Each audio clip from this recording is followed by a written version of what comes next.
After nearly 6 years, charges have come down after a popular South Jersey host was found dead.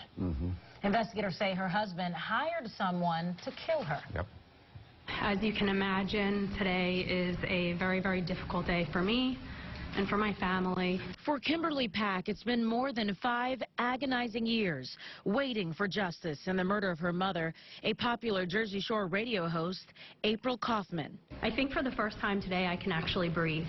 For the past 5.5 years, I felt like I've been holding my breath. Now, April's 69-year-old husband, Dr. James Kauffman, stands charged with her brutal murder, along with Pagan's Motorcycle Club member Ferdinand Miserable Augello. Former Pagans Paul Burr Pagano and Glenn Slasher Sealer were charged with racketeering as part of a drug ring tied to Kauffman and the Pagans. For every person to be involved in the drug enterprise was either a pagan, a former pagan, or an associate of the Pagan Outlaw Motorcycle Gang. Prosecutors say Dr. Kauffman hired a hitman with ties to the Pagans to kill his wife after she threatened to expose the illegal pill mill drug operation that he ran out of his office with the Pagans. He was intent to rather have her killed as opposed to losing his financial empire. Investigators say Kauffman used a Pagans associate, Joseph Mulholland, to recruit Frank Mulholland to commit the murder inside the Kauffman's Linwood home. The doors were left open, and Frank Mulholland was given a gun to carry out his task. He went inside and he shot April Kauffman twice. I think it's very surreal because the details that emerged in that press conference, obviously I was not privy to. It really takes all of your words away. It's such a gut-wrenching thing.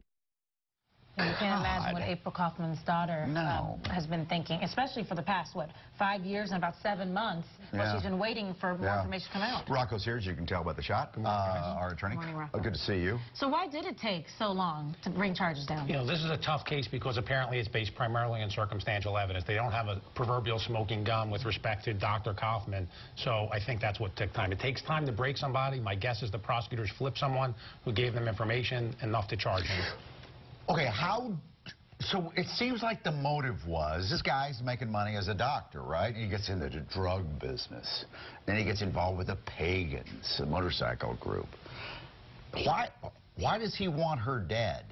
Well, from what I'm hearing from the prosecutor, she was threatening to leverage a divorce settlement by revealing this pill mill operation that he was involved in with the Pagan Motorcycle Gang. So there's 2 motives that are floating out there. 1, that he wanted her dead to keep that operation quiet and going, and 2, that it was cheaper to kill her than to pay out a divorce settlement, which is really sad. How do you prove that? She's dead, the guy that killed her's dead. So there's somebody inside who's flipped, who said, look, I was a conduit or something, I'm assuming, to the payoff to this guy, to arranging the hitman. The hitman died in 2013, so he tells no tales, but they have to have some insider, is my experience. And if the insider did, that means insider either is going to get off free or they get a lesser sentence? Well, it's really going to depend on what their role was, if they had a role, right? If it's somebody who paid the hitman, they're not going to get off scot-free if they were involved in the planning. But if it's someone who just had information, then they might get off scot-free. So it really depends on that person's role. Why is the husband, the doctor, in jail? Remind me of what happened. So he got arrested in the summertime when the police went to the police and the FBI went to his office. In the summer of 2017 to raid his office, executing a search warrant.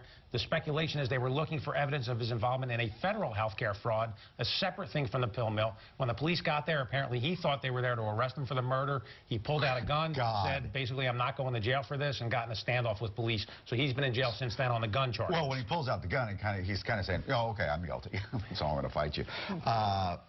If you had to defend this guy, what do you say? I think there's going to be 2 defenses probably that we see emerging. One is a possible defense of saying, look, I had nothing to do with this. While I might have been involved in this illegal drug scheme, this Pagan Motorcycle Gang are the bad guys. They knew she was going to talk and they killed her. I wasn't involved in it. Or alternatively, there might have been some vendetta against him and he says, look, they killed her to send a message to me, but I wasn't involved in it. There may be 2 possible defenses. Alex came up with an interesting idea. Well, I think the dead Pagan guy says it was an accidental drug overdose. Right.